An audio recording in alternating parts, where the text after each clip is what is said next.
And what's going on, everybody? Welcome back to another episode of the Designated Players and MLS podcast. We are here back again looking for a quick review of the MLS summer transfer window.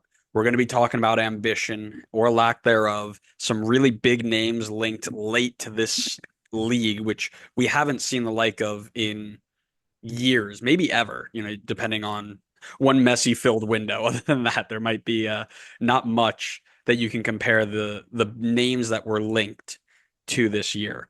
We'll also talk about a couple players that have gone out. Moise Bombito is out. Shaqiri is gone. Bupensda is gone. Pius Magno is gone. Lots of big names on the way out. And then finally, we'll cover some individual team movement. Lots of big moves or attempts at Charlotte. Lots of big moves from Minnesota, FC Cincinnati, and of course the Red Bull. I am joined with a good buddy of mine, Connor Wright. Connor, how you doing? Yeah, I don't know by the end of this episode if you're gonna still be calling me a good buddy, but we'll see about that. Great, I gotta fight you. Good. Yeah, get your energy up. There will potentially be some yelling by the end of it, but we'll That's see. I'm totally tired, so Well, time to get the energy up. Take a shot of espresso. You gotta get amped. we're recording this after a work day. That's so weird. And we used to Uh, do that. yeah, but the computer is fixed. The hair, one of our hairs are fixed. The other one is yours, but we are both rocking some scarves. So what do you got? I can already tell from here. Yes, you can. Are they the only team in the league that is blue and orange? I'd have to put some I more think thought so. into it. Yeah. Yeah, until like, oh no, New York City has that off. That doesn't count. That's not the Yeah. normal. Yeah, they've got a little bit of it. And then it makes it kind of obvious when you see it because you just can see the blue and orange, and it's as long Yeah. as it's not a Knicks scarf or a Mets scarf, it's pretty obvious what it is. Speaking of the Mets, your Mets update for this episode: 2 games out of the wild card, but not like the next 9 games against some of the toughest opponents in baseball. So, uh, Yeah, well, the Mets stink now. They yeah, they went back to being bad. So playoff. They did the thing again, right? They were yeah, really bad. get your Then they hopes got up and let you down. really hot right into the All Star break. They dipped a little bit. They came back up, and right when it gets into playoff time, yeah, we're back to being terrible. We're so bad. Yeah. Speaking of teams that are so back, I hope this isn't a Red Bull scarf. it is one of the gifted Red Bull scarves that I got with the Ugh. Metro You on said so back. Oh, did you mean back to being bad? Yeah, you're right. Metro on one side, Red Bull on the other. Uh, a gift from somebody in the New York Red Bulls discussion group Facebook group. So we move. I'm actually also going to be. I got to pick a scarf for next week. I'm going to Red Bull away at Charlotte, my fourth stadium. There you go. Ticking the boxes. You'll never get all the stadiums because we just keep adding infinite amount of teams. So That good doesn't luck with that. matter. I can get there. Away days forever. Listen, it's going to cost a lot of ambition to get to all of those stadiums at once. But that's That's okay because crazy. I'm going to match the ambition of these clubs from this window. How about a transfer or a transition like that, huh? That's something. Yeah, I know you're impressed. You're impressed. It's okay. One of the things that we need to talk about, and there's been this argument online that not really argument, but you have some people who are saying like, oh, we've loosened all these rules, and the best we can bring in is a couple of former MLS guys coming back, and maybe one or two designated players. I think that's a little harsh. If you look at the names that were linked that just couldn't get over the line, this I think would have been, if everything hit, of course, right? If everything hit, this would have been one of the most insane windows. Just some names here: Eldor Shamurodov, a Roma striker. I think he's Uzbekistani. He was linked to Atlanta United, a big guy at Roma, not necessarily like an out and out guy, but was getting good minutes.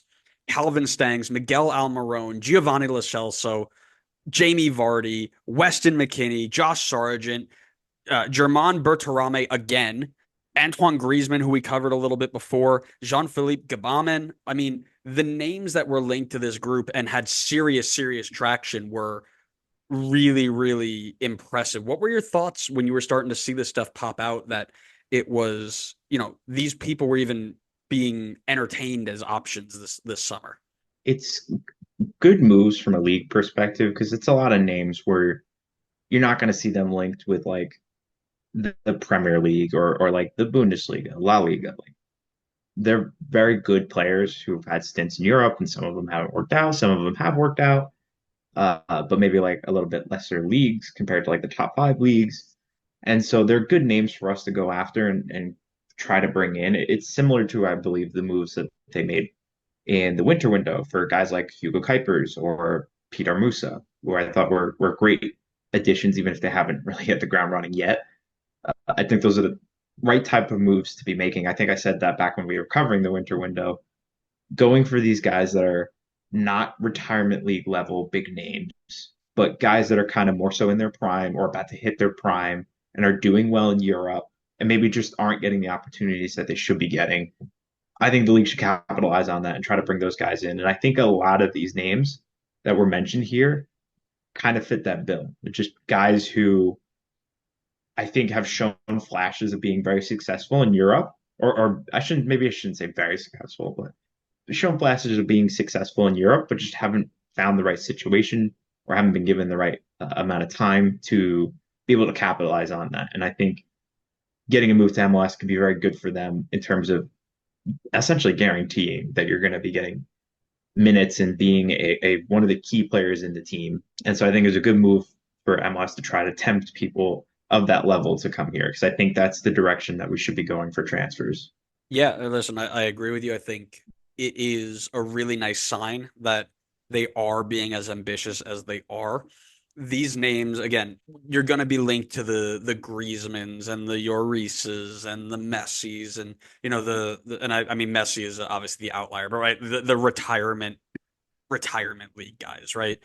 But the fact that they were going in again for players like Calvin Stangs, who was I mean, I remember Calvin Stangs, and again, this is going back to FIFA days, right? But Calvin Stangs was like you fast forward 5 years in your career mode, and he was the next best guy, right?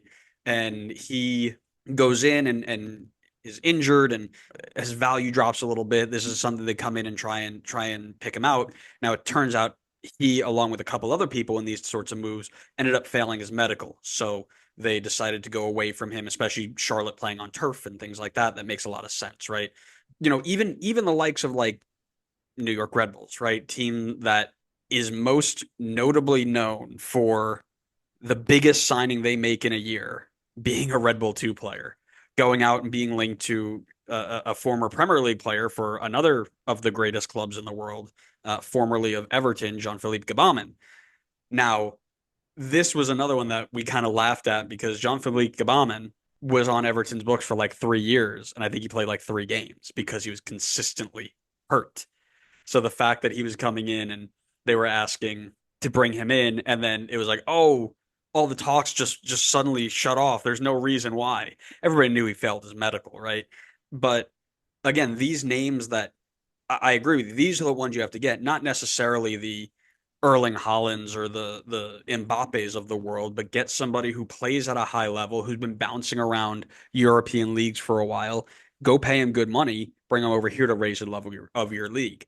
Now, again, that also ties in. We mentioned the Griezmann move. We talked about that a lot. You had youth players as well, again, going into Bogaj, the Polish second division striker at New York Red Bulls, who they were going to pay $2 million for. But again, a sign of what the league has turned into. Bogaj turned us down, saying he wasn't ready to play at this level. So the Polish second division, for people who aren't well aware, quite clearly is not at the level of MLS, which we all knew. But it was kind of cool to hear him say that, I think.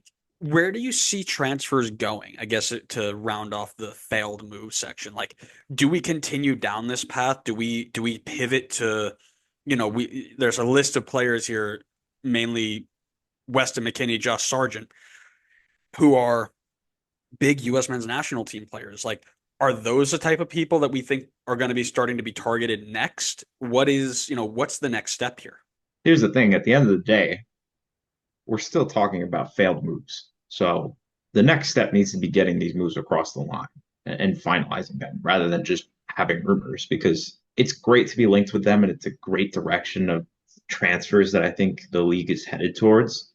But the reality is, push comes to shove, starting next month or even like next week, whenever I'll say like in a couple weeks when League's Cup is wrapped up, or none of these players are going to be playing in this league. That's the reality of it. So the next step is getting these moves across the line because as great as it is to be linked with all these players, none of them are here, and it's quite disappointing that none of them are here. And we need to be making some progress on actually finalizing these. And I understand some of them, like you were talking about, were for medical reasons, and it's understandable. Like it probably doesn't make sense to bring in someone that you potentially could have injured majority of the time that they're here. But I think it's a matter of finding the right guys that aren't going to have potential injury problems, and bringing those signings across the line. Um, Good ambition. It's the right step. It's a step in the right direction. I think it should continue in that direction. I don't think we should change things yet, but it's just a matter for me of getting them across the line. Yeah, completely agree. And I mean, if you think about it, right? We mentioned the Calvin Stanley, we mentioned Gabaman. One of the other ones, the big ones, German Berterame apparently had deals signed, sealed, delivered with FC Cincinnati to be their striker before Giacchini came in, who we'll mention a little bit, and pulled out because of family reasons, I believe was the official report. I mean, things that don't happen every time, right? This isn't something you're going to see like, oh yeah, every transfer we're going to have three people are going to be like, yeah, I'll definitely come play for you, and then their family says, oh, I don't really want to move that way, and then they pull out last minute, right? That's not going to happen. So if they keep this ambition up, I believe you see a lot more success in those sorts of moves. And from there, you end up finding, again, better players that clearly they're willing to spend money. I mean, there are teams here that were ready to drop 15, 20 million this window, right? I mean, take away San Jose and Seattle, who decided, yeah, we're good. Don't worry about it. San Jose, they're like, we need to set the record for most goals against in a year. So defensive transfers, not even a thought. They're trying Just to help your bold prediction. they Why are you are. They're like criticizing they're them? like we know the pod. We know what we need to do. So Um, we got you. We helped with yeah, last year. We're going to help with this year's. big up San Jose, my guys. But listen, there's tons of ambition here. I think it sets a really good precedent for where we need to go. Like we can't go backwards from here, I think is going to be the big point. Like we cannot take a step back from what we've just done. We need to go and push even farther, right? If that means going and throwing 30 million at a Weston McKennie or I think Josh Sargent was rated at like 20. I think they were wanting 22 million for him, right? If that's the guy you think is going to change your team around, send it. See what happens. Not everybody's going to stick, right? And I think one of the big talking points, and I think it's another episode entirely, but our window closes 2 weeks before Europe's does. So there are players who are bouncing around 2 weeks before the European window closes who are like, I can either go to America right now and get paid whatever, or I can hold out and try and get a move somewhere else in Europe and play it, at a higher level. And that is I think putting us at a detriment comparative to other leagues because we've got 2 less weeks to make things happen, or we're shifted by 2 weeks. Those extra 2 weeks, you can wait a week on pushing these big transfers, and then that player is now put in do I want to stay at the club I'm at, or do I want to move, get a fresh start? I've only got two options. There's no, oh, I'll stick around and wait for, European move number three and see what happens. It's one or the other. You might get a better chance to bring players in like that. I'd say one of the other things I think is a little bit of a maybe starting to develop issue is this divide of teams that are willing to spend and teams that are not willing to spend. Because it's great that we see like some teams with ambition, like Charlotte and FCC have like within the winter and the summer transfer. I actually probably mainly just the summer transfer window showed insane ambition for this window. And Oh yeah. obviously they're not the only teams that are willing to spend. LAFC has, been willing to spend and gotten a lot of these moves across the line. Inter Miami as well. We've seen Atlanta would do it. So we've seen a lot of teams who are willing to splash big money, bring in big time players. My concern is that we have a lot of teams that are just not willing to do the same on their end. Teams like you mentioned, San Jose. They are the worst team in the league right now and added zero people this window, which is extremely disappointing. Yeah. Vancouver's another team that loves to find good gems, sell them on, and then just like not reinvest any of the money. So they're a team that's like on the brink of being one of the best teams in the league. Like it could go such a long way if you were to add an extra piece and be willing to spend some money. Now I don't know what they're okay, actually I do have it up right now. It looks like they have an open DP spot, unless that has changed since this roster list came out. But with that in mind, I mean, why not go and spend and bring somebody in to take you to that next level and challenge with the LAFCs and the Inter Miamis? But I feel like these teams are severely behind in ambition. A lot of these other teams. Yeah, well, and another team that we can point to, and again, it's differences in what you have available and what you're looking to do and what have you. But RSL is another team that we covered a lot over the last couple of weeks that is pushing to be at the top of the top, which is something that you would expect Vancouver to do. Now, Vancouver play a funny system. They've got very specific needs in very specific areas. Those sorts of systems, you can't just go out and buy players, right? So I'm not heartbroken about it, but teams like San Jose where it's like, okay, listen, you guys need a lot of help in a lot of areas. Go get somebody. Just do something. And they didn't. But a team that did do something amid a string of failures is Charlotte FC. So just a bit about what they've done, right? We talked about the Calvin Stangs try, the Miguel Almiron sign, failed signing, Giovanni Lo Celso failed signing, and even Jamie Vardy almost came over with Dean Smith.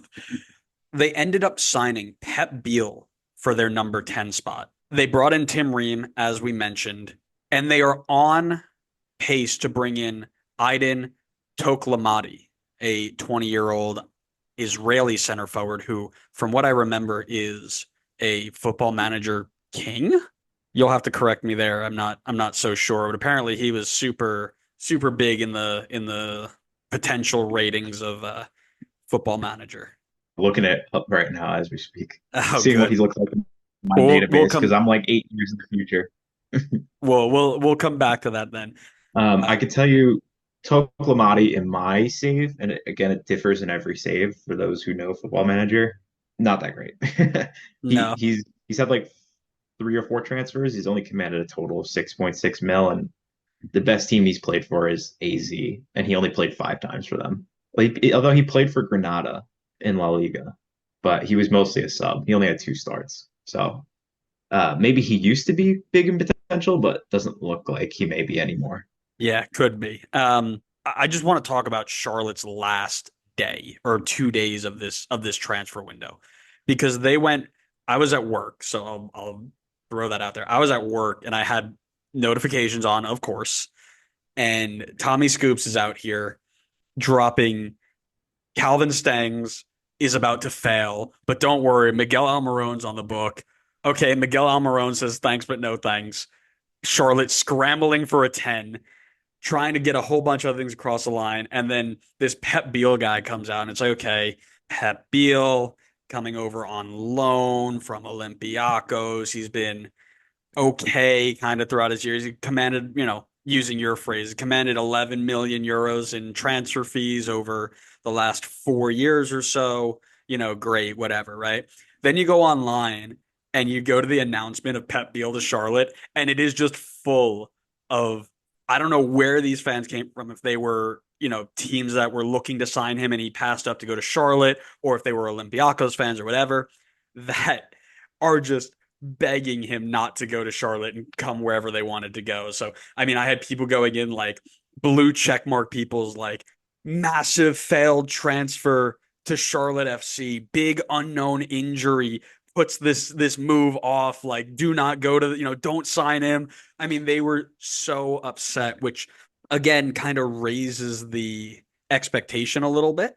And again, I think a player like this, right, a 27-year-old Spanish attacking mid, we've seen this before. Hello, paging Alejandro Pozuelo, right? Somebody like that who comes in. I didn't know who Pozuelo was when he got here. I don't think many people did, and the style of play just fit well with what they were doing. Now, this could change a little bit because of how rushed they were to get it over the line, but would be really, really interesting. I kind of hope he plays against Red Bull so I could see him in person. But man, it would be so, so cool if he comes in and brings Charlotte to that next level. They've been so defensively sound this season. What can he provide in the attack to unlock this team? I feel I feel like Jose Mourinho right now. I feel like I should just be in that what's his little thing? It's like if I speak, I am in trouble. Is that because that's what I feel like right now? Because we spent the whole transfer window talking about, oh, Charlotte's going to sign Calvin Stangs, and you and I can't remember if we talked about that on air or off air, but I was stoked about that. I think that would have been probably the best signing for this league in like the last, at least probably since Messi has come in my opinion. That falls through. You talk about Miguel Almiron. I mean, that one hurt when I saw that one rumored, obviously, as an Atlanta fan, but at the same time, I recognize that he is a baller. He was super, super good in this league and is coming off a strong year with Newcastle. So that was going to be another great one for them. That one fell through. I didn't even know about Giovanni Lo Celso and Jamie Vardy rumors that you had mentioned as well. But I mean, Giovanni Lo Celso would have been, I think, another great signing for them. I think that would have been a phenomenal get for that number 10 spot. And then for them to kind of land on Pep Biel feels just so underwhelming compared to that.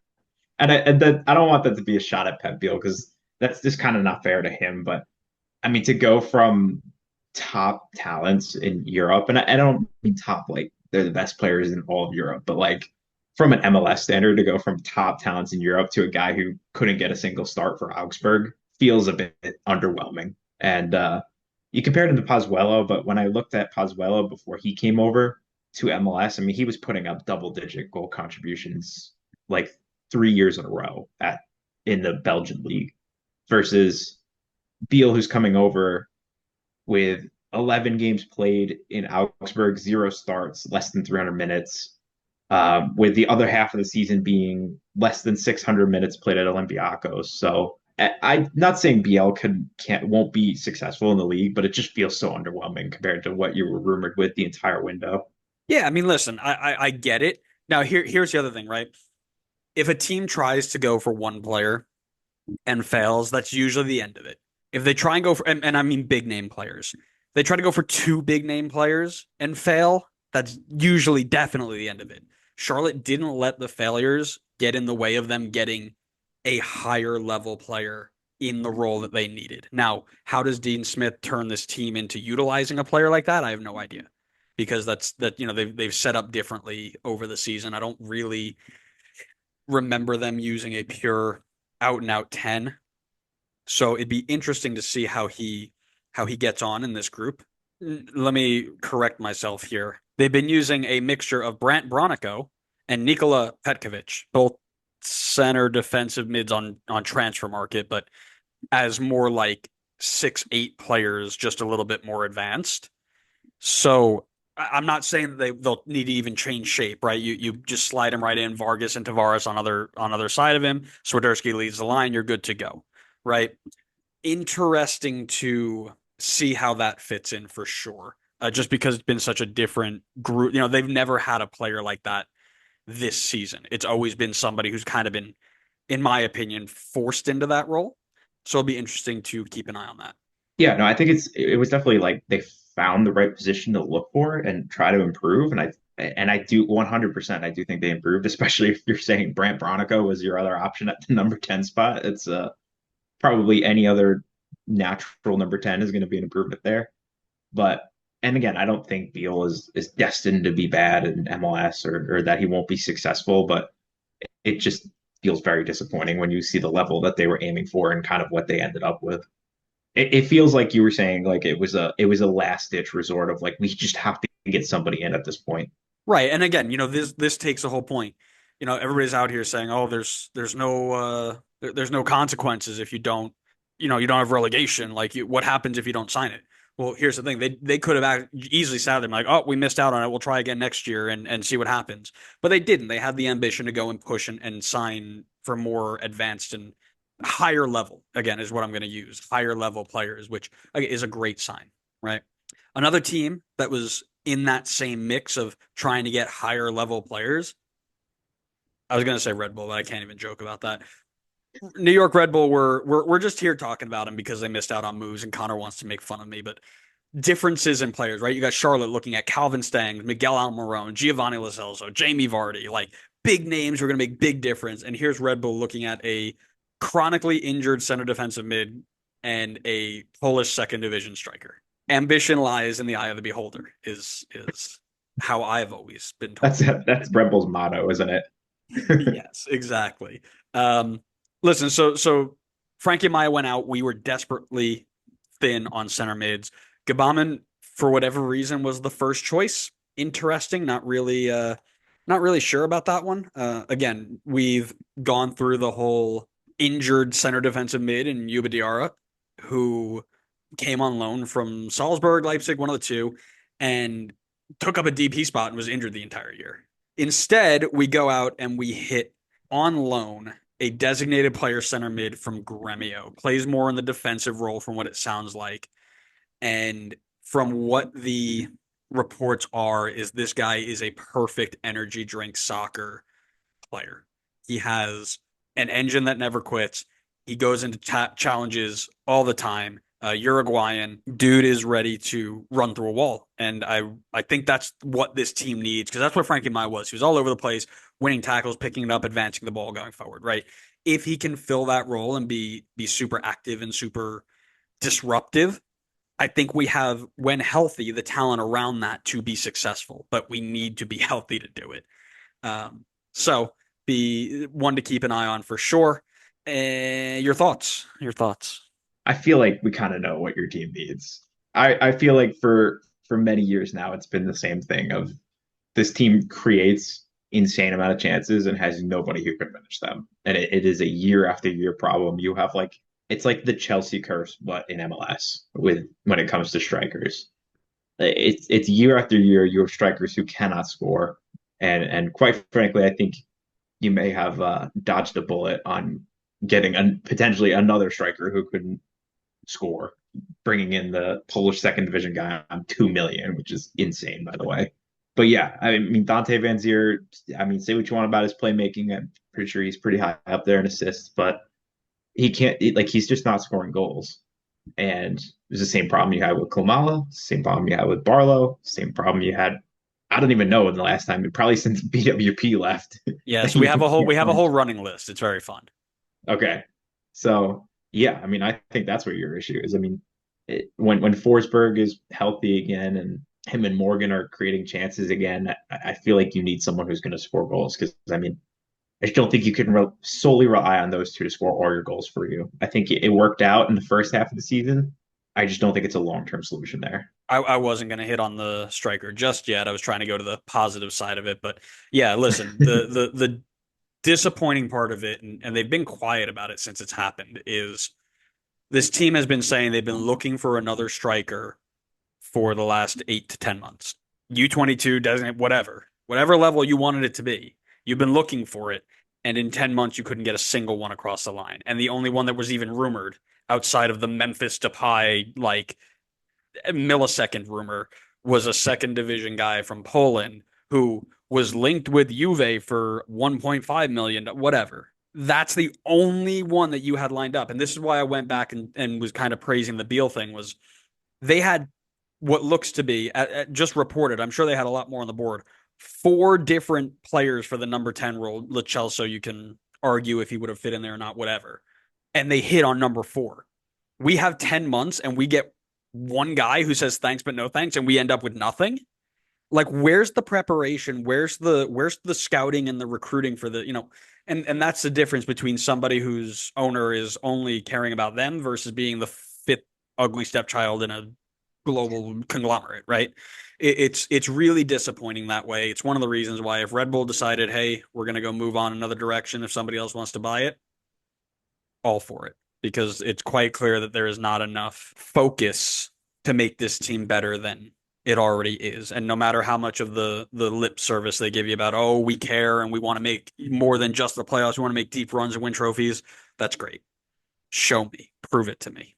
Honestly, I don't even think you could use the fifth ugly stepchild argument, considering NYCFC is probably like the 10th ugly stepchild. But honestly, outside of like a couple of years, they've been a very successful team year after year.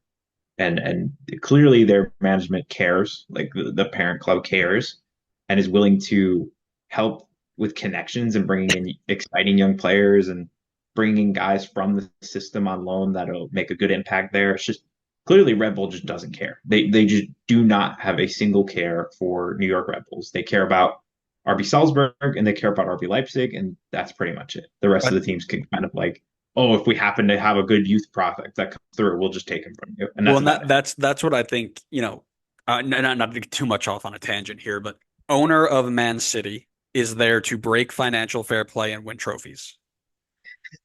Owner of Red Bull. Had to get that one in there, didn't you? Sorry, did I slip that? My bad. Did I say the quiet That part just out came loud? out, didn't My it? bad.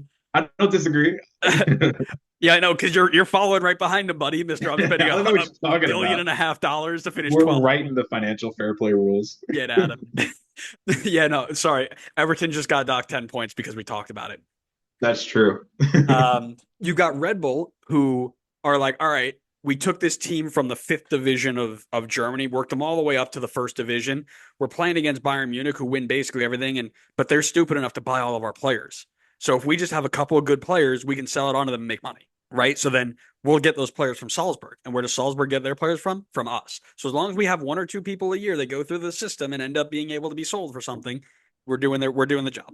Right. And that's the difference is at the top, the very, very top. You're right. Yeah, we care about Leipzig and Salzburg. They care about City and Girona probably, but they care about those teams so they can win money, not so that they can make money. You know what I mean? Like by player sales and stuff. I think that's the different side of it. It is what Yeah, it I is. mean, The I think team. the top teams are kind of telling of their motives. Like Man City wants to win everything every year. Yeah, Leipzig so much so that they'll said break every basically rule in the book. Leipzig, on the other hand, looks like they're just trying to make a profit every year and just sell on players. Mm-hmm. So Well, that's what I get happens that. when you're owned by a person who has the entire financial backing of an oil state versus a company that sells energy drinks. It's just a different mindset. I can't transition into FCC well from there. So FCC, You don't always have to have a good transition. yeah, but that would have been funny if I did, right? Like, uh, Why don't you sell me on a move to FCC like they couldn't sell to all their failed yeah, you're moves? right. We didn't need a transition. You're right. Um, so listen, we talked about FCC. They were also on a list of a ton of failed moves. Weston McKennie was long rumored here. Josh Sargent last minute was rumored here. I think they made a $15 million bill or a $10 million bid that went and was rejected for being way too low. Now, granted, I don't think Josh Sargent was coming anywhere near here, but money talks, right? We mentioned the German Berterame move that didn't quite get through. And I believe they also were linked to a U22 signing in Malcolm Zhang, a Swedish center back who has a super high potential. I believe that's the guy. So, that being said, they did end up landing. We mentioned Awaziem last recap episode, but Nico Giacchini coming back from Como, the former St. Louis and Orlando City striker. Yeah, I forgot he played for Orlando City for a minute. Goes over, plays 8 games in Serie B before moving back stateside on loan. Not to mention that Bupensta also got his contract terminated because I think he just stopped showing up. I think that was the rumor on the street, but striker in, striker out, lots of strikers linked, center back depth linked. Good window, bad window. How do we feel? I mean, I'm gonna say bad window, but I Ooh, think they did a good job with a bad window. I'm saying bad window because I think that no, actually, I take that back. I don't want to say bad window. I think they recognized the places where they needed to make improvements, that being striker and center back. I think they brought in two good pieces in each of those areas. Well, one good piece in each of those areas. I guess the only thing that gives me pause from saying it's a great window is just considering the fact that it's again similar to Charlotte, where you remember all these big names that have come in and make a huge impact on the team, like Bertarame and Sargent. And I don't know how realistic Sargent was, but even seeing like the Weston McKennie rumors and all that stuff, and you obviously question like how realistic is this? Like, is in his prime Weston McKennie going to be coming over to play it for FCC? Like, probably not. Like, there's probably a small chance of it, but still, you mean you see the connections, you see the names, and they ended up with Awazium and Gioacchini, who I think are good additions to the team. But I think someone like Bertarame, and you talked about it already as to like why that move didn't happen. That's out of FCC's hands. But adding him over Gioacchini, I think would be a much improved attack. Gioacchini, I think, did a good job with St. Louis. I think the question is going to be asked of what does he look like in the FCC system? I mean, I think a lot of strikers have done well. Kevin Kelsey has come in this year and he's done very well. So I wouldn't be I wouldn't be shocked if Gioacchini comes in and doesn't miss a beat. But I'll say it's a good window. But I think it could have been great. Yeah, I mean, listen, this is a team that didn't need to add a lot. You needed the center back depth because of the injuries that you see. I think Matt Miazga is pretty much done for the year. Nick Hagland, same way. So you needed that center back depth just to give you some other options. Would have been nice to get Zhang in as well, sure. But getting at least one player in Awazian is I think a great pull for them.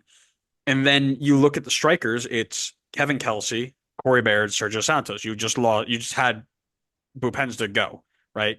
Wasn't working out for you, was taking out a DP spot. You needed to get somebody in the odd chance that Kevin Kelsey doesn't start performing for you, right? Yuya Kubo can fill into that role too, but you needed somebody else. So again, a notion of you missed out on Sargent, you missed out on Bertarame, who you were basically signed, sealed, delivered up until the 11th hour. The ability to get something like this over the line last minute, again, shows really good ambition for a team that's pushing for the top spot. But they didn't need to do a whole bunch else, right? I think their midfield's solid. They've got a lot of people who can play in that role. Orellano and Yedlin on either side of the wingback structure looks really, really good.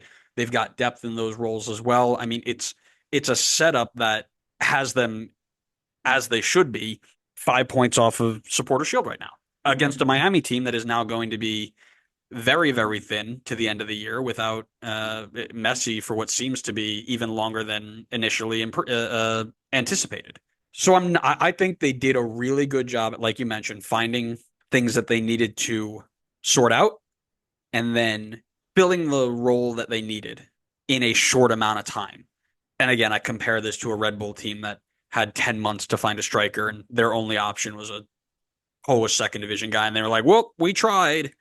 Like, I wish we were getting Gioacchini on loan. Like, that would be a wonderful move for us.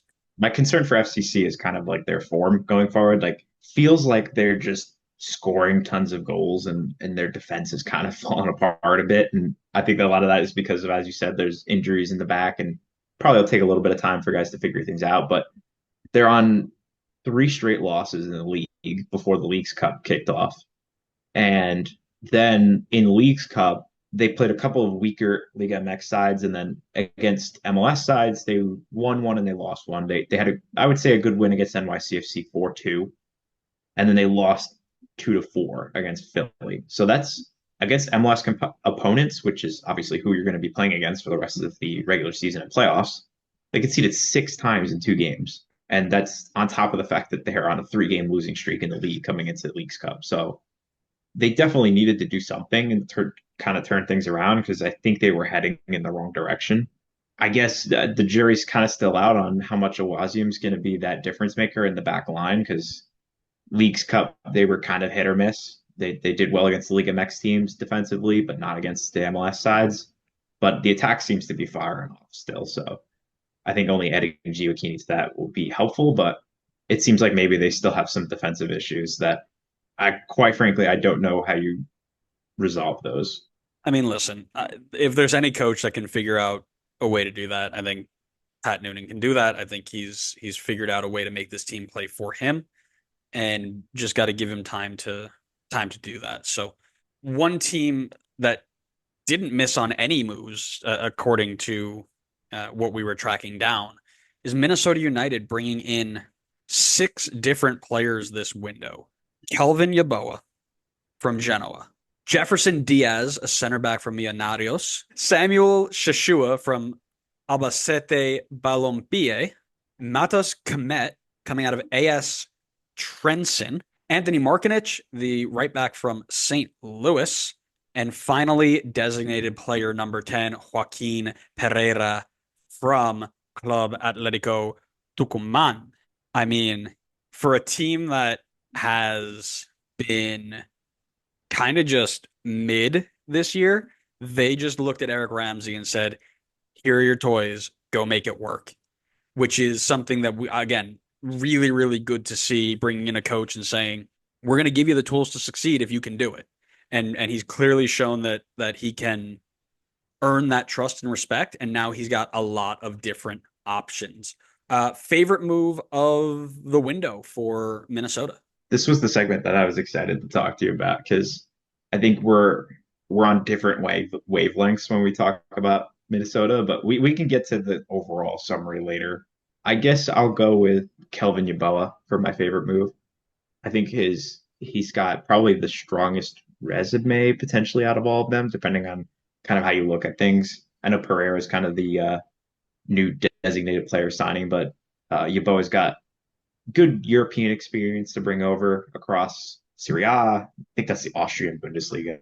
Oh, but also it looks like the regular Bundesliga, Ligue 1. So he's got game time in the Europa League.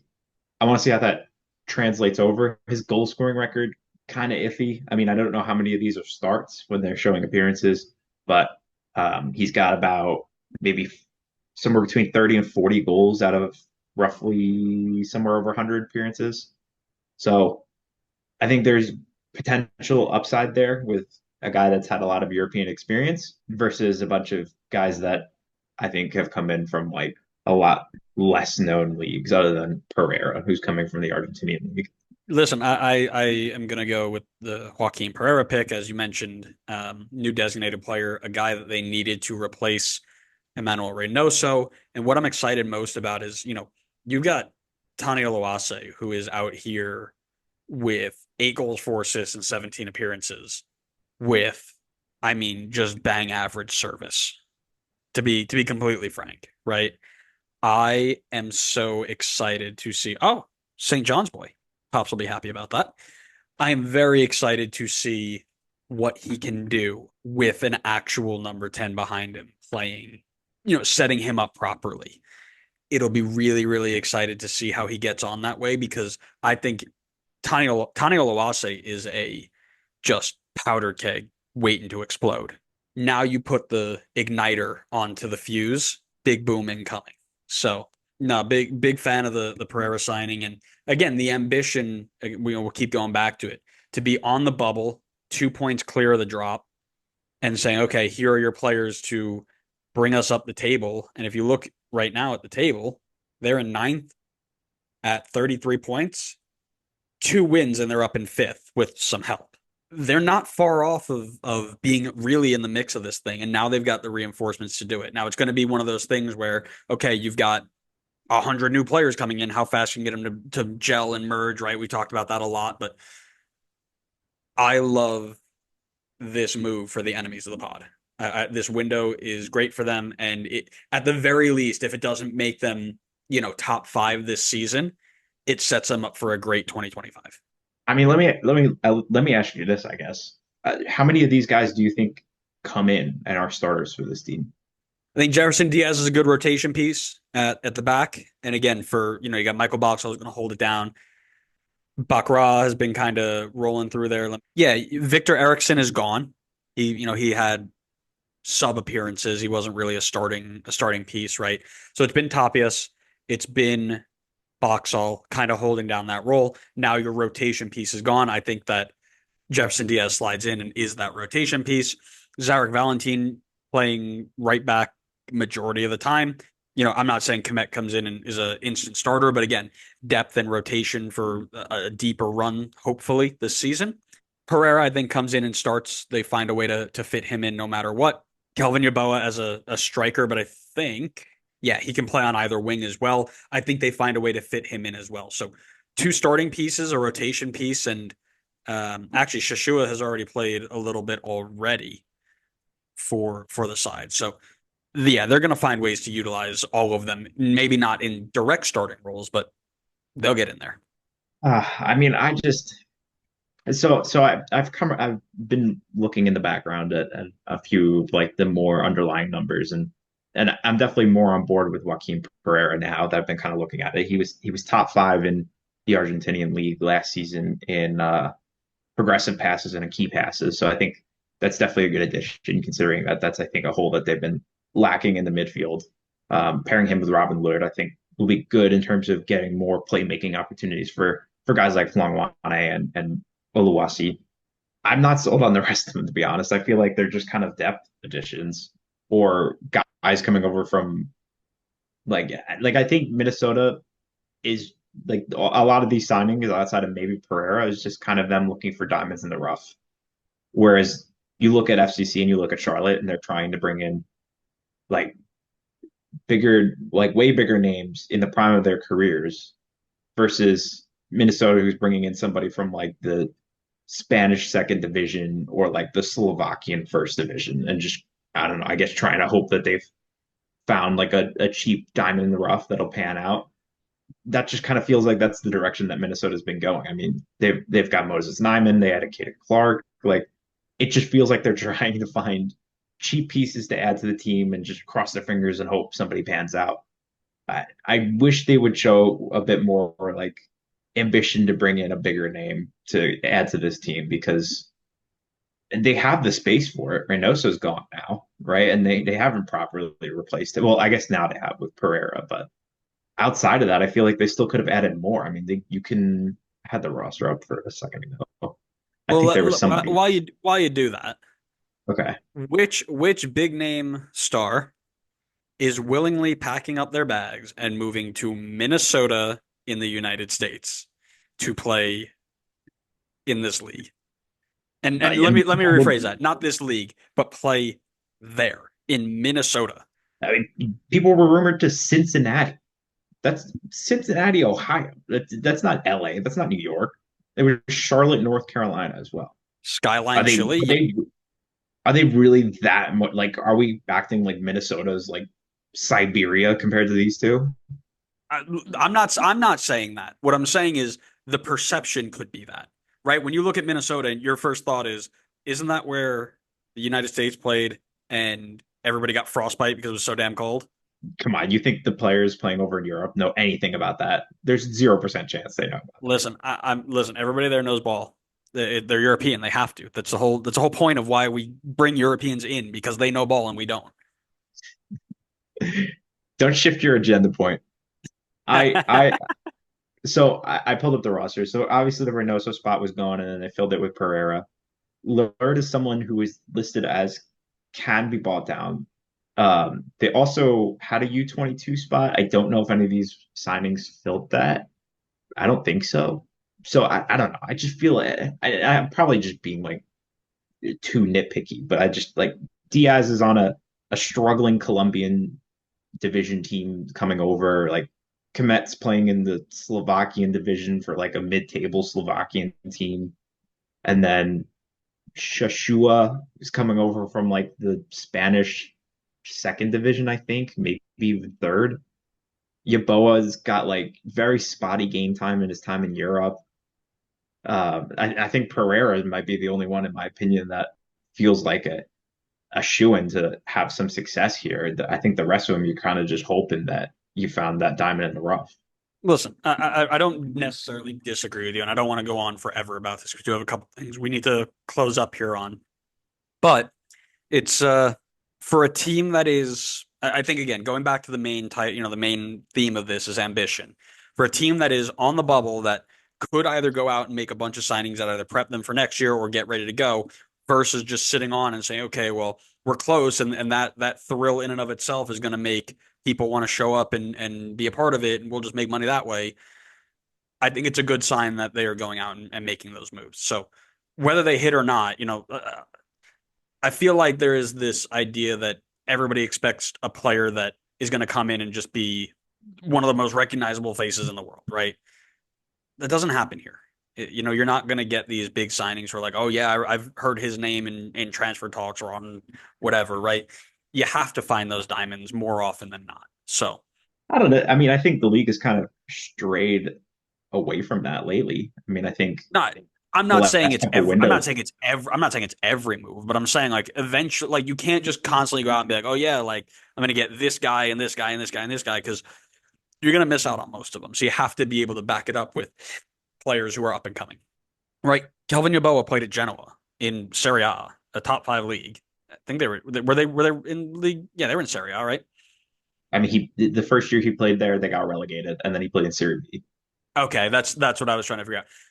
Wouldn't know because I don't watch the Italian league, but this is my point, right? Like you're not going to find players from the top part of the Italian league who are just going to up and leave, and this is a whole nother conversation because even though we know what our league is doing, people in Europe, and I think this is going to be this way for a long time, no matter what we do, look at our league as, yeah, I'll go there at the end of my career. It'd be nice to go there, right? It'd be nice to play there. They're doing something special, but I want to challenge myself in Europe because Europe is the premier destination, right? It's like when anybody plays basketball, no matter where you are, you want to get to the NBA because the NBA is where it's all at, right? It's the same sort of deal. So as much as I'd love to go out and be like, oh yeah, there's this guy who's playing, rotation minutes in the French league, right? Mid first division French league, right? That just because he's not getting a ton of minutes doesn't mean that he's not going to end up getting, just walking up and saying, "Yeah, I'll go to America now." Because in their mind that's still the highest level and there are players who want to play there versus come here. And again, that's a mentality thing. You can't really change that no matter how much money you give them, but that's a conversation for another day. We can dive into that whole thing for an hour. Yeah, but I mean, money talks. I mean, clearly teams have been able to pull guys from Europe I mean, like pretty decently or consistently over the last couple of windows. I mean, we got Kuipers, Musa, Yakumakis, just to name a couple. I mean, I know Well, and there's I'm more. not saying I'm not saying you can't do it all the time, but I'm saying like to look at this window that they just did where they pulled in Yeboah, Pereira, Martinez, who's coming over as an MLS guy, and then some lower level European guys or South American guys in Diaz, and to be like, oh, this isn't a good window because I don't know any of them, I think is harsh. I just So think there's a clear, distinct difference in ambition looking at a few other clubs versus like what Minnesota has been adding like the last two windows, where it's just I feel like low risk, like low risk, high reward because they're not really taking yep, many that chances on guys. that's okay. I don't disagree with you there. The other thing I will say is you don't know what was going on in the background. Like, Yeah, Tommy Scoops can't share everything, right? So they could have had why their eye not? on Get some. more phones, Tommy. Well, listen, I'm not saying that he should. You are, but I'm not disagreeing with you. Turn You this know, man into you an don't. octopus. Give him 8 arms and 8 phones. We we Get don't we tweeting. don't know exactly what he was pushing for, right? So got to take everything with a grain of salt. Now, I do want to just get on to because we've been going for a little bit here. I want to get on Yeah. to just some players who have left our league, players who were rumored, some came as a complete shock. Yeah, so like I said, I want to go on and chat a little bit about some players who are leaving. We'll start with one that just got officially officialed trademark. Officially officialed today, and that is Moise Bombito to France and Nice. And I will say that is another feather in the cap for there's still a ton of talent in the super draft squad, which is me. Stop disrespecting the MLS super draft presented by Adidas because goodness me, these guys can find players that matter. He just joins the list of Tajon Buchanan, Daryl Dike, eventually Duncan McGuire when he goes. Like these players are worth money. And it's funny because the same people who are saying, "Oh, we need to stop caring about the super draft. It's too American, blah blah blah," are the same ones who are like, "We need to widen our net to find more talent that MLS lets slip through the cracks." Like, do you want more people to be playing or not? Because if you get rid of the super draft, then the only thing that we can do is pull from academies, which means that even less people are getting looked at. Sorry, that's my soapbox option. We're gonna go chat about Moise Bombito now. Record move for Colorado, and record move for a center back coming out of the league from what I was reading up on. So from number 3 overall to a $8 million transfer, I believe, 7.5, $8 million. Thoughts, timing, location, landing spot? I mean, if you're Colorado, you absolutely cannot turn that down. I mean, that was a ton of money for a defender where I just don't think I don't think defenders command fees quite like attackers or attacking midfielders do. So to get that amount of money for somebody in the defense on your team, you have to take that 100%. You can't turn that down. The only thing that sucks for Colorado is I'm checking your list because I want to see if they have time to add anybody new. It doesn't look like it. Yeah, no, it No, doesn't look. it went over the line after we closed. Yeah, so that is going to be, I think, something of concern considering they concede a lot of goals, at least compared to the people around them in the standings. 43 goals conceded so far is, I think, the fourth most in the Western Conference. So it is concerning that they've conceded that much and now have gotten rid of arguably their best defender from this season and haven't been able to replace him. So again, you had to do it if you were Colorado. It is way too good of money to turn down. Mm-hmm. I think it's a great landing spot for him. It's a place where I think he can get game time. And I'm excited to follow him and see him if he can continue to get game time there. It's better than like a move that Caleb Wiley did, where he's just going to be sent out on loan a million times. I think he's got a chance to play.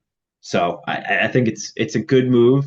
It was a necessary move probably for both sides, but I think it leaves Colorado in a little bit of a tough spot going forward. Yeah, well, I was listening to an interview from the journeyman to Keegan Rosenberry, right back of Colorado, and he was talking up Chris Armas as he should, our king.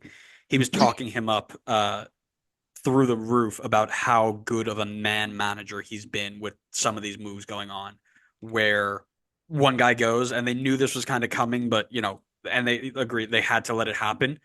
But next guy up, Lawless Abubakar, like, hey man, be ready to go, get ready to jump on in, be we believe in you, we're ready to back you on everything you're going to do, all this sort of stuff.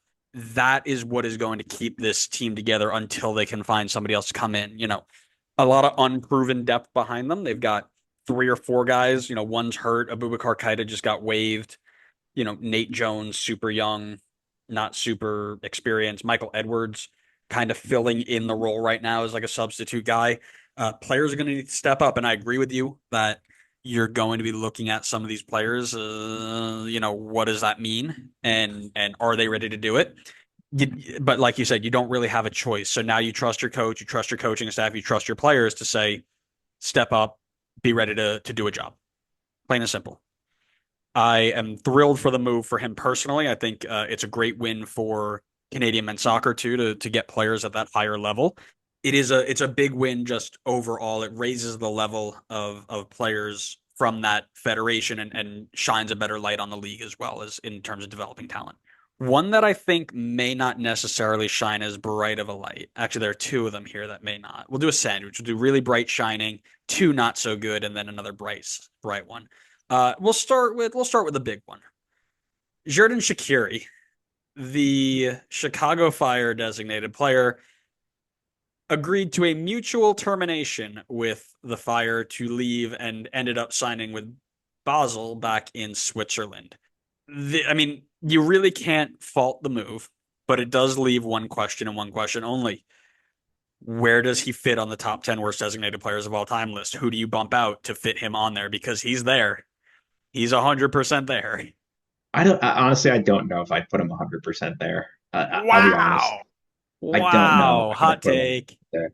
Like he was not good, like 100%. Like he would be labeled as a failed designated player move, but I don't know if I could like we went through the list. Look at his numbers and tell me if you really think he would be a top 10 worst DP in MLS history. Like he put up 14 goal contributions in the 2022 season. That was his third best goal contributions in his career, at least from league play. I don't know if that doesn't include like other competitions, but like the bar was high, but like realistically, it's not like this is Messi coming in and he's doing what Shaqiri did. I look at a guy like Bupenza and I'd be quicker to put him on the list of top 10 worst DPs than Shaqiri. The one thing I'll say about that, and it's something that we have chatted about for a while, is price tag matters. This dude was a top three paid player the entire time he was here, if not the top of the top. Those numbers don't match that value, not even close. Now I think it's funny too. Like they were putting his they were quoting tweeting and being like, dude, this isn't even the worst DP the Chicago Fire's had. He might not even be top five worst DPs the Chicago Fire's had. And I'm like, you know Which is what? probably true. Yeah, you're probably right. Um, the, I don't think the salary, like I personally don't care about the salary argument because you're a DP at that point. I don't, you can make 10 million or you can make 3 million. It doesn't matter to me. it doesn't matter to you until we go to the top 10, and then you start talking about Matthias Pellegrini, who got brought in for $8 million and blah blah blah blah blah. Even though That's he's a still in the transfer league. fee. That's not a salary. Oh, stop it. Oh, stop it. Shaqiri's gone. I think this is it coincides with a move of their sporting director Heights also on the way out. It's a big window coming up for Chicago. I know they didn't do a lot here. I wouldn't be shocked, because of the sporting director changes and they're getting ready to go in a new direction. But man, how important to you is this next window? To me, they got to knock this out of the park. They cannot have another bad showing. Yeah, I mean, it's super important. I mean, this is a team that's consistently shown that they can produce good talent from their academy.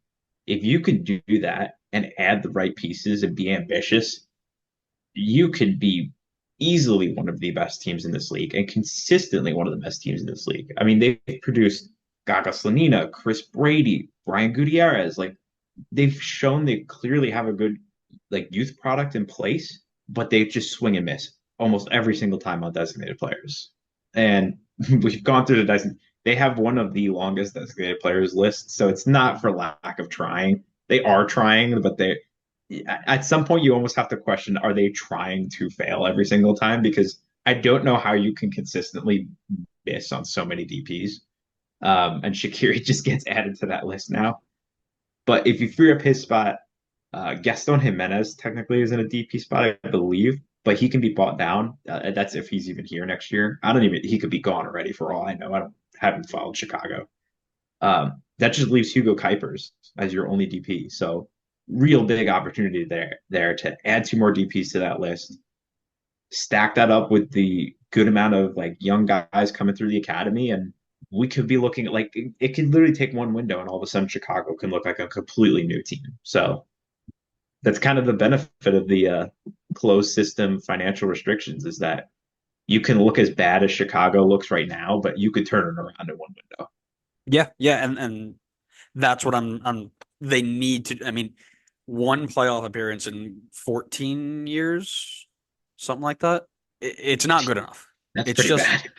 it's just not good enough, right? Not for a team that started off with their first ever year winning a Shield Cup or a Cup double, right? You cannot be where you are, right? I mean, and you're not drawing fans because you guys aren't good. You're not fun to watch. It's not really enjoyable. You need to go out. You said you had the rosters up. What's their space right now?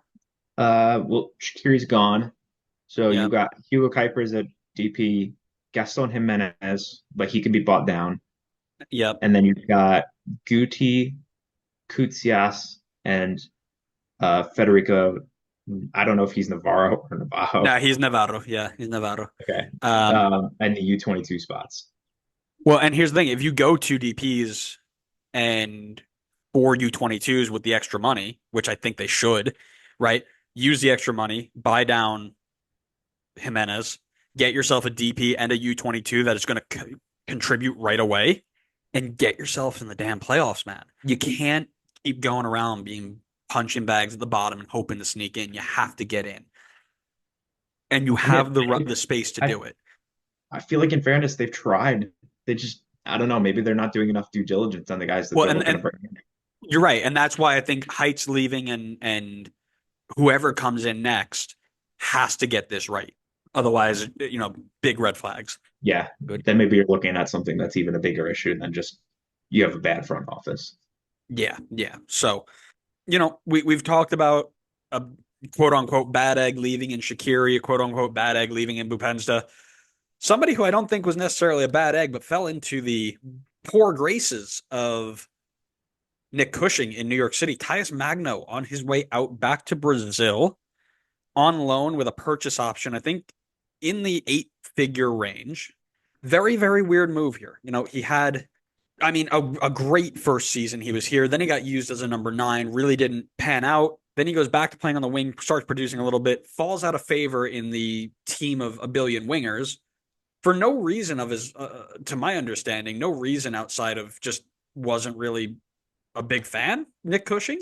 And now on his way out, what I think City fans will be disappointed in is, they had him basically ready to move for 15 mil last window, 2 windows ago, and they turned it down thinking they can get 20 when everybody knew he wasn't even worth 10. And now he's going out on loan with a purchase option, not a purchase expectation. It's not an expectation, an option. So if he goes to Brazil and he doesn't ball out, that 8 million fee turns into nothing. He comes back to New York and ends up probably leaving on a free. So $15 million, and again, that's the City Football Group wipes their butt with that and then walks away. But it feels like a missed opportunity for City to cash in on somebody, especially in a team when they've got 7 different players who can fill his position if he leaves. Yeah, I mean, dare I compare this to the Barco signing for Atlanta? Because I Yeah, remember that's a good fair one. I remember when Magno had massive potential when he came here, and he had a strong season in oh God, what year was that? 2022. 19 years old. He hit 7 goals, 8 assists, not even counting second assists. He started 32 matches. Like, NYCFC was fifth in the supporter shield. Like, sky was the limit at that point. And then it just did not pan out at all. I mean, the following season, nearly 2,000 minutes played, and you had 6 goal contributions. That's a terrible way to follow it up. And since then, he just hasn't played at all. So, yeah, definitely fell out of favor. It was a huge money move, nearly like I think it was probably over $8 million. It sucks because you knew the potential was there, and it just did not. You just couldn't get it out of him. So, I mean, hopefully, if you're NYCFC, you gotta just hope that he pans out at Corinthians and you can recoup some money. Like that was at least the saving grace for Atlanta, as they were able to recoup like almost all of what they had spent to bring him in from River Plate. So Yeah. you gotta hope you can do the same if you're NYC. I mean, like you said though, it's City Football Group. I mean, Erling Haaland probably gets Magno's feet in jerseys in every month. Yeah, so something to keep an eye on there. But there is one more that is we're gonna top the episode off with a little bit of good graces here, and that is Jose Martinez from Philadelphia moving over also to Brazil, if I remember correctly, and Yeah, that sounds right. a $2 million move for a 30-year-old center defensive mid, something you just can't pass up. And honestly, he went out and you could tell how much it meant to him being here. It was after the Leagues Cup game. He went out uh, very, very emotional, full of tears. Philly meant something to him and he meant something to Philly. So it is good that he was able to get a little cameo in the end of the Leagues Cup game. He went in, he scored a penalty. You could tell that was the last time he'd ever going to kick a ball in a Philly kit. A great, great addition to a Philly side that was one of the main reasons they were as successful as they are. I mean, I think we definitely classified him as one of the top number sixes in MLS for the last half decade or so. A huge part of why Philly were where they were over this last half decade, and he will be very, very missed. Yeah, I mean, they paid like 300K to bring him in, play 148 times in all competitions for Philly, win trophies, consistently have them fighting at the top of MLS, and then still went on to sell them for a huge profit. I mean, you honestly just couldn't ask for more from Jose Martinez there. I mean, that's an incredible job by Philly, and he was, as you said, very, very good when he was here. He will, I'm sure, be a tough replacement in that team as much as they are producing really talented youngsters. But it's going to be hard to replace someone who had a presence on the field like he did. 100%, 100%. But they have tried. They brought in Jacques, the Haitian from, I believe he was a Ligue 1 guy or maybe a Ligue 2 guy, and instantly comes in. I think he sat and watched the Leagues Cup game, and then he gets called into Haiti for the Nations League. So they're not going to see him for a couple of weeks, but they do have a little bit of a replacement lined up. It'll be very interesting to see how he gets on. But that is your big transfer window roundup. This may get cut into 2 episodes. We'll see. We'll see how long the recording file is. But thanks everybody for listening. We hope you enjoyed it. Make sure you follow us wherever you get your podcast. The next time that we post an episode, we're getting back into MLS history. I know we did a little poll on YouTube. You guys were big on the history. You guys were big on the MLS news, and a couple of you guys were looking for games to come back. So we might have to bring some of that back here in the off season. We'll see what we can do. Um, Make sure you're following us on all forms of social media. That is Twitter, Instagram, YouTube, TikTok. I think that's all of them. Yeah, that's all of them. Oh, that's next season's going to be Threads. We're going to Threads after this. No, God, not the threads. Come on. I keep getting updates like, "Oh, you've got people following you on Threads." I'm like, dude, I haven't posted on Threads once. I made it like as a joke one day. I didn't even think it But made I'll, me count on threads. yeah, I honestly I just clicked a button and there it was. So, um, we will be getting to posting more of our clips and stuff. We had a computer malfunction, so I wasn't able to get a lot of clips up this week. But starting with this one, we're coming back to you. So thanks so much again for listening and watching, and watching. And we hope you enjoyed. We'll see you next time on the next episode of the Designated Players and MLS podcast. See ya.